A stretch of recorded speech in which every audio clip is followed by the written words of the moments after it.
Саламатсызбы, Шаршынбек мырза, студиябызга куш келиптирсиз. Мына көптөн бери биздин көрүүчүлөр негизи эле Кыргызстан эли сизди ушул аренадан көрбөй калдык, интервьюда бербей калды, ушул өзүнүн ишканасы боюнча же болбосо негизи эле эмне менен алектенип атканы жөнүндө элге маалымат жетпей калды деген пикирлер айтылууда. Ошол боюнча коомчулукка азын улак оюңузду айтып кетсеңиз.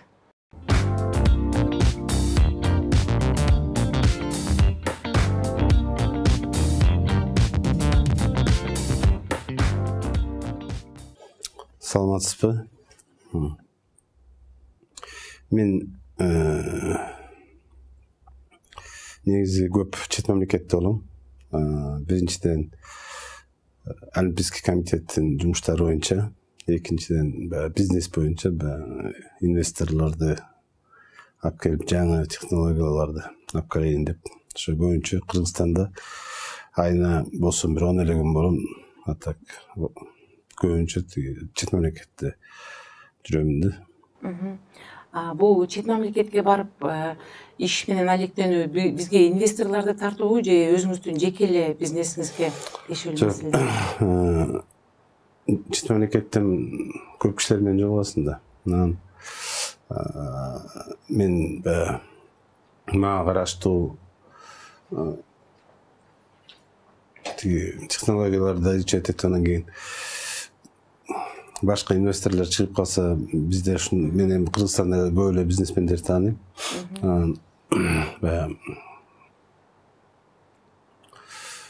Стараюсь, бизде да ушундай бизнес менен заниматься эткен балдар бар.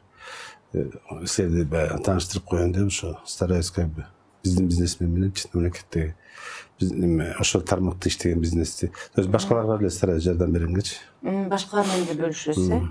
Сиздин бүгүнкү жогорку кеңешке кайтып келип эл өкүлү болушуңуз.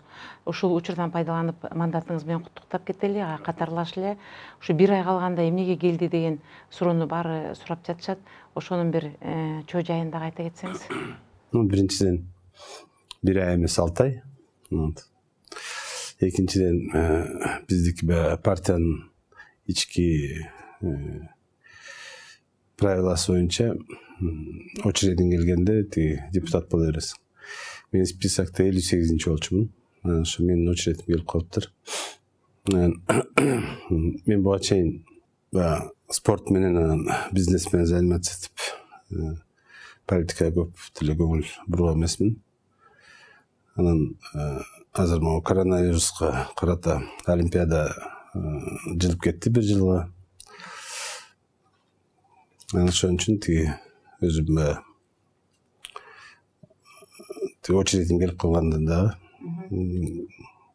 депутаттыкка барайын деп чечтим. Жогоруда айтып кеттиңиз, мына карантин убагында, ушул вируска байланыштуу карантин убагында көп эле бизнесмендер жана башка жеке иш менен алектенгендер элге бир аз колунан келген жардам берип жатышты. Көбүнчө ошол Аю холдингдин атынан дагы берилген жардамдарды байкап калып жаттык. Негизи мун деген ошол канча санда берилди, же болбосо канча бир өлчөмдө берилди, ошол боюнча сизде маалымат барбы, же бул жөн эле өзү сиздин кызматкерлер эле сиздин тапшырмаңыз боюнча элге таратып жатышты? Биринчиден биз Аю Фарм деген компаниябыз бар. Ачканыбызга 2 жыл болгон.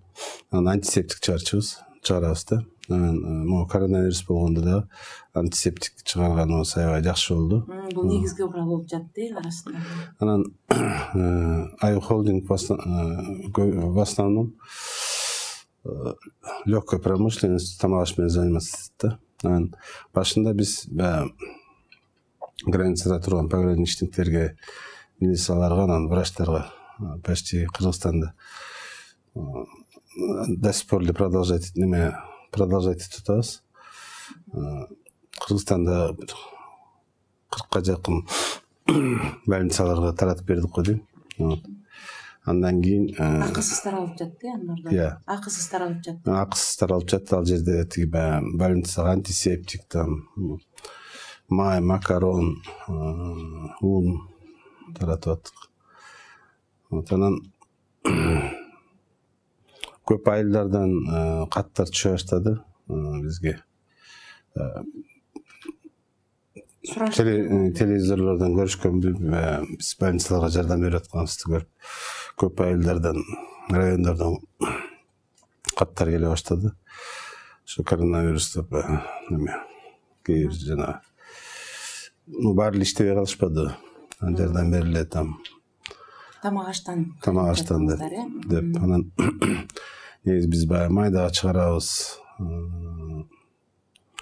Анан макарон чыгарабыз. Ундан жасалган тамак аштарды. Май, макарон, чай, туз, ун ушундай анан тиги баягы айылдарга тараттык. Азыркы күндө где-то 16 миллион сомго тараттык да. Анан дагы башка райондорго да кичинеден до сих пор продолжаем. Кара Балта шаарында атайын жеткинчектер окуган мектеп интернатыңыз бар экенин. Жок, ал меники эмес, ПТУнуку, ПТУ ал меники эмес.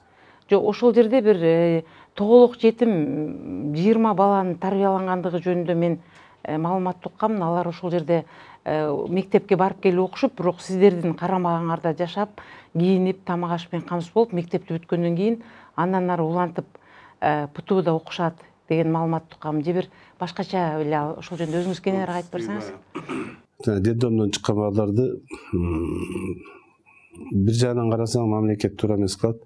Детдомду бүткөндө эле тиги эшикке чыгарып коет экен. Же анын тууганы жок, же үйү жок. Анан биз ошо детдомдон чыккан балдарды ПТУ менен сүйлөшүп, мен азыр количествосын не помню, там канчага кирген. Детдом менен сүйлөшүп, алардын жатаканасына анан тиги за учебу, детдомду өдүм ПТУ менен сүйлөшүп, тиги алардын жатаканасына анан кийин тиги окуусуна акча төлөп аттык. Негизи ПТУдан чыккан специалисттер жердин баарына керек да. Ал жерде электрик чыгат, поварлар чыгат, сварщиктер чыгат, плотниктер, каменщиктер чыгат. Азыркы убакытта аябай эле керектүү профессиялар. Анан биз ойлонуп, чем ПТУда 2 жыл жүргөндөн көрө баягы теориясы практикасы совмещать. ПТУда болгондо эле баягы детдомдон чыккан балдар мындай кичине ранимыйраак болот экен. Анан аларга эле общее внимание болот да, как бы индивидуальный занятие болбойт. Анан биз ойлоп, өзүбүз заводдордун жанына общежитияларды ачып, бизде баягы специалисттер иштейт да. Возрасттагы кишилер, там электрик болуп, сварщик болуп, каменщик болуп, плотник болуп, там сантехник болуп дегендейчи. Анан ошолорго эле кошуп берип атабыз там балдардычы. То есть ПТУга жөнөтпөй эле биздин общежитияда жашашат. Анан ученик кылып иштетип коебуз, допустим, сварщикке же электрикке. Биринчиден айлык алып турат. Экинчиден тиги как бы учители, получается, индивидуальный подход болот да, индивидуальный тарбиялап. Мындай кыл, тигиндей кыл депчи. Өздөрү көрсөтүп, практика өздөрү көрсөтүп на практике. Теориясы практикасы совмещаем дегендей да. Бүгүн бизге жеткен маалыматтар боюнча бүгүнкү күндө Кыргызстанга белгилүү болгон элдин баары балдарын ошол жака окуткузу келген билимкана билим борборунда дагы сиздин салымыңыз бар деген маалыматтар жетти эле. Бул боюнча пикириңиз кандай? Мен билимканада член попечительского совета. Ал жерде ошо билимкананы ачкан жигит Төлөн Тойчубаев, аябай кыйын патриот жигит. Аялы экөө ачкан, аялынын аты Элнура. Экөө тең аябай патриоты. Төлөндүкү основной бизнеси чет мамлекетте. Анан тапкан акчасынын баарына мектеп салып, Кыргызстанда тиги билим менен эле кыргыздар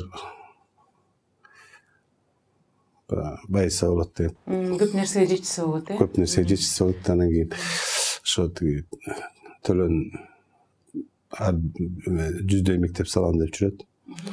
Анан экөөбүз көп жылдан бери доспуз. Мен ошо член попечительского совета билимканадамын. Анан мен дагы кичине салымымды кошоюн деп, талантлуу балдар, жакшы окуган балдарга грант берем да. биздин айыл кайрымдуулук деген фонд бар. Ошо фонддон грант берип. Ал грант каржы менен чектелеби же чет мамлекеттерге окууга жиберүү же бир башка? Жок, жанагы билимканада окуган таланттуу балдар бар да, анан кийин баягы мектеп платный, анан кийин